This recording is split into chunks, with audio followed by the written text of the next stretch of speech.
You know, I mean, that's the bottom line. Don't take the money.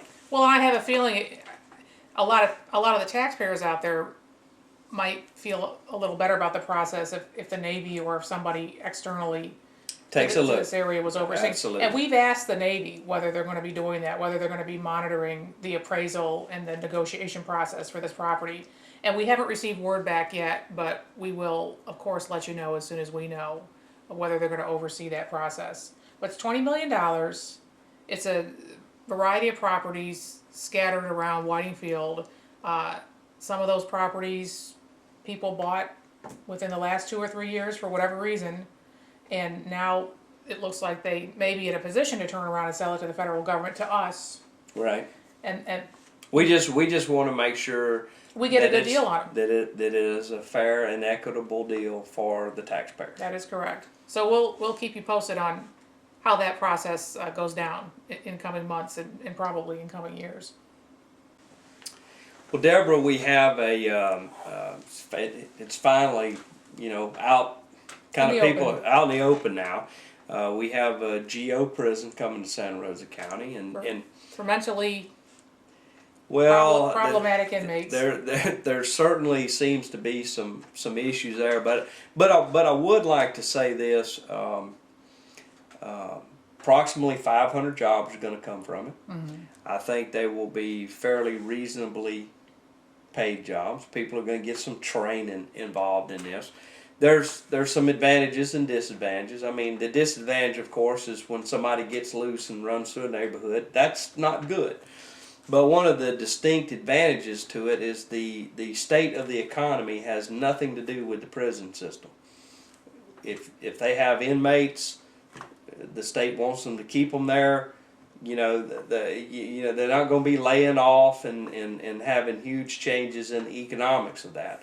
So Correct. It will bring some stability for at least the 500 people that are working there in our present job picture. And There's that local issue. There's also, of course, a wider issue of whether it's a good idea to privatize a prison full of mentally ill, long-term inmates. I had a source that I was talking to expressed to me that this is actually still in the experimental stage. The state looked at what it cost them, the state, to operate a prison, and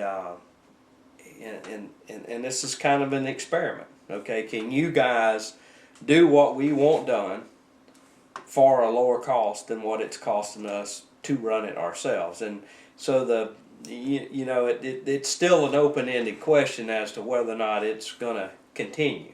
It's still in the experimental phase here. I do want to say one more thing, and I don't want people to think that I'm being harsh on Team, but let me make it very clear to you, ladies and gentlemen. Team Santa Rosa didn't bring this entity to Santa Rosa County. This was a private businessman that negotiated with this group. He brought them in. He let them look. He participated in a lot of the aspects of it.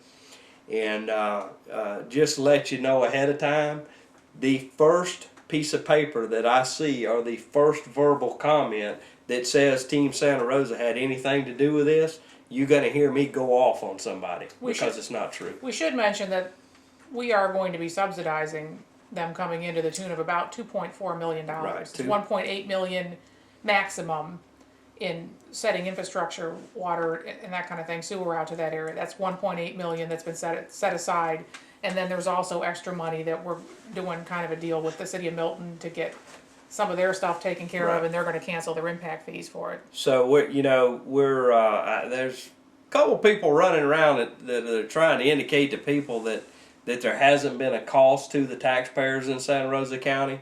There has been a cost here. The infrastructures we've discussed, it'll wind up being about $2.4 million before it's over with, and those and there's tax breaks involved. So I hope the 500 jobs overbalances that. But Well, what we're going to have to keep I think we're going to have to keep an eye on is the fact that because the state's cutting costs, what they're cutting costs on is the pensions of the people who would be working there. right, So what we're looking at is a company coming in that will take a chunk of what they're getting from the state, which is us, for profits.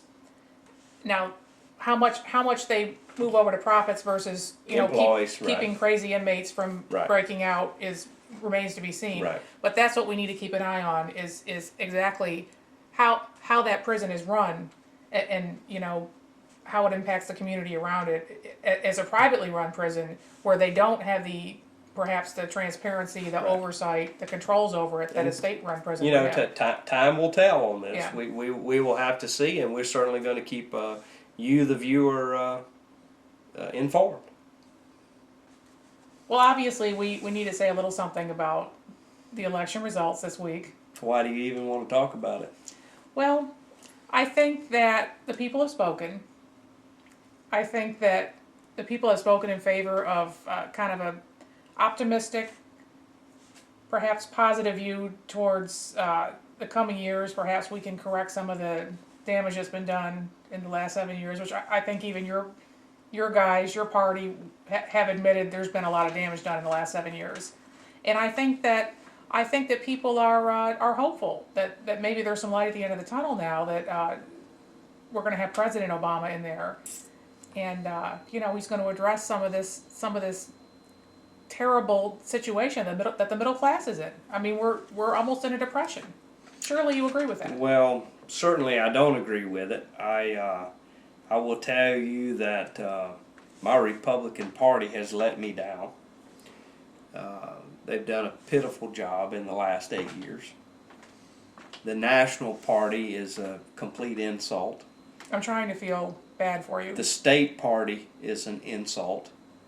The people on the ground, the Republican parties in the counties and the parishes in this nation are the ones that have done the work. And you can be as giddy as you want to about your man. I'm just pleased that the people have spoken and I'll tell you, I heard something recently that he is a mile wide and a molecule thick. time will tell. As opposed to the current incumbent. Time will tell. I kind of changed my rules in this last election in that people had been a little abusive, so I rubbed it in a little bit.